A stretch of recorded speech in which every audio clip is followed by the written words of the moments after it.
esta parábola no es para todos y al mismo tiempo lo es. Vemos cómo se dirige directamente a aquellos que estaban convencidos de su propia justicia.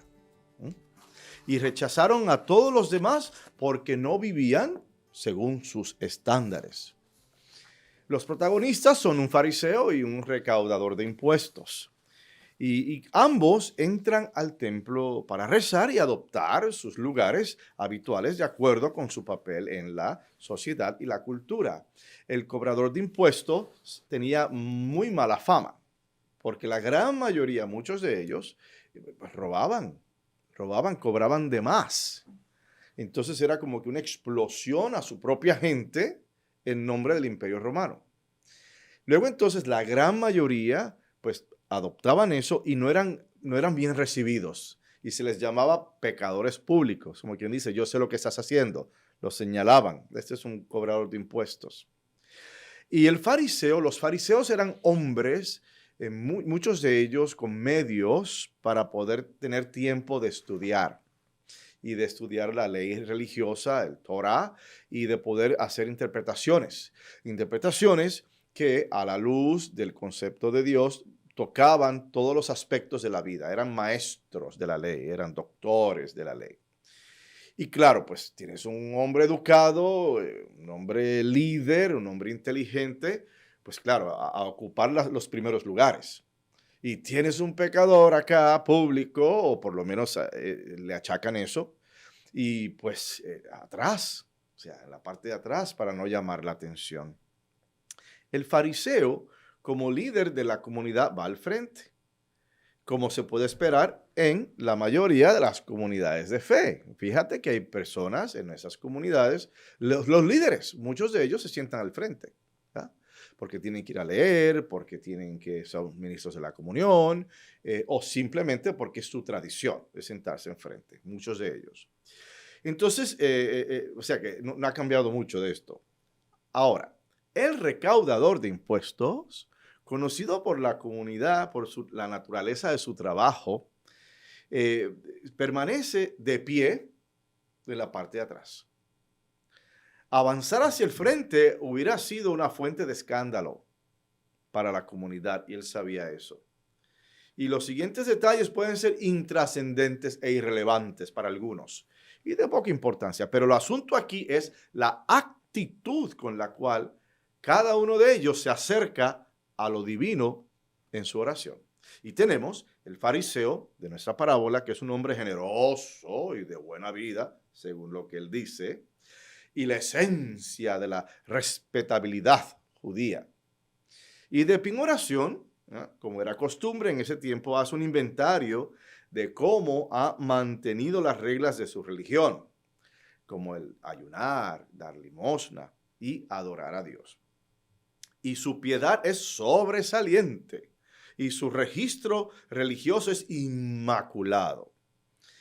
Injustificado, orgulloso y sin un atisbo de culpa, cae presa en la tentación de compararse con alguien más. Y en este caso, con el recaudador de impuestos, el paría social. ¿Y con quién estaba hablando él? ¿Con Dios o consigo mismo? Esa fue su actitud. Mientras tanto, el recaudador de impuestos, que no tenía nada de qué orgullecerse, lo más probable es que fuera quizás un intrigante, era un colaborador del opresor romano, eso está ahí, quizás un mentiroso, o sea, le debes al gobierno 100, cuando en realidad le debes 50 y él se echa los otros 50.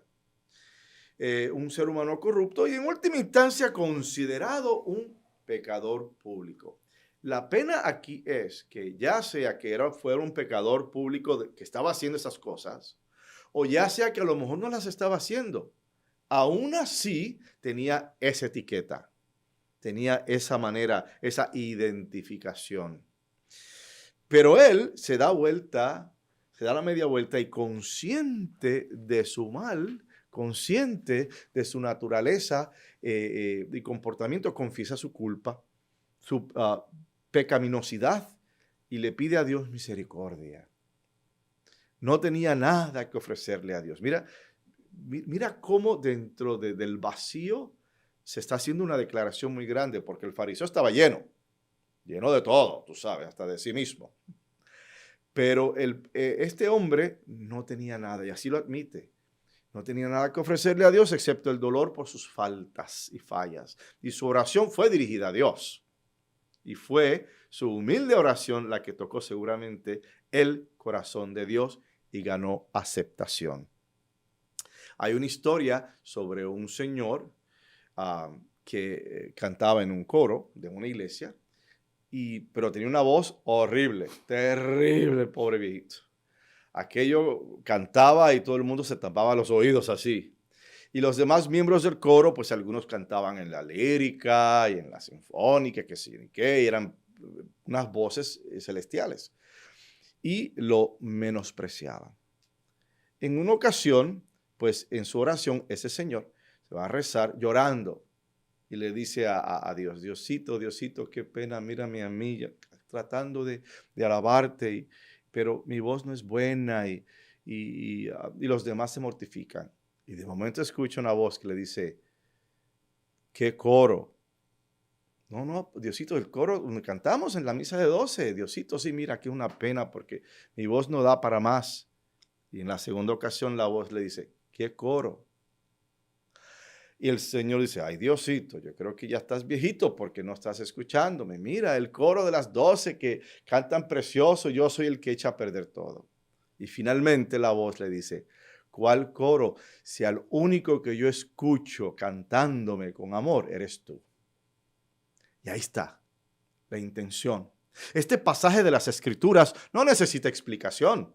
Merece una reflexión personal si vamos a aplicar este mensaje a nuestras vidas. Los fariseos todavía están entre nosotros y tal vez puedas escuchar voces farisaicas aquí y allá que dicen, yo rezo el rosario todos los días. ¿Y tú? O que dice, le he dado mucho dinero a la iglesia. ¿Y cuánto ha dado él? O que dicen, esos conservadores nunca llegarán a nada. Gracias a Dios que soy liberal y he visto la luz.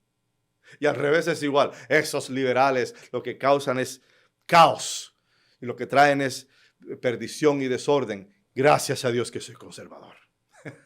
O sea, los escuchamos esas voces. Todavía tenemos fariseos entre nosotros y nos enorgullecemos de nuestros logros y permitimos que el orgullo se come el núcleo del corazón humano. Claro que uno tiene que estar orgulloso porque Dios te lo dio, porque se fijó en ti, porque te ha dado todos estos dones y talentos, pero eso es un orgullo sano, no es un orgullo diciendo lo que yo tengo es mejor de lo que tienes tú. Entonces, es solo cuando nos vaciamos del orgullo que realmente vemos la luz. Solo cuando reconocemos nuestra fragmentación podemos ver nuestra dependencia en el Señor. Y solo entonces dejamos de rezarnos a nosotros mismos y hablamos con Dios. Y ese es el detalle. El Evangelio es una advertencia para todos nosotros, hermanas y hermanos, sobre el peligro de volvernos autosuficientes y presentarnos como sujetos merecedores de la misericordia de Dios debido a las obras que hacemos o al conocimiento que tenemos. En una ocasión, una persona me confiesa, me dice que se molesta con una parte de la misa donde decimos, antes de la comunión, Señor, yo no soy digno de que entres en mi casa, pero una palabra tuya bastará para sanarme, ¿no? Y esta persona me decía, yo estoy en desacuerdo porque yo soy digna. Y a mí se me pararon hasta los pelos. Y yo, mujer, ¿pero qué estás diciendo? Piensa un poco. Nadie se merece esto. Nadie. Quizás tú estés pasando por algún tipo de crisis, a lo mejor la autoestima no está muy buena y necesitamos decir eso como para subirnos el ánimo, pero nadie es digno y sin embargo Él se nos da. Hermanas y hermanos, no ganamos nuestra salvación, no. La salvación fue comprada con la sangre del Cordero derramada en la cruz. A medida que avanzamos en nuestro viaje hacia Dios, nuestra disposición, nuestra oración, hacen eco, deben de hacer eco a la voz del recaudador de impuestos del Evangelio y decirle a Dios: oh Señor, sé misericordioso conmigo, porque soy un pecador.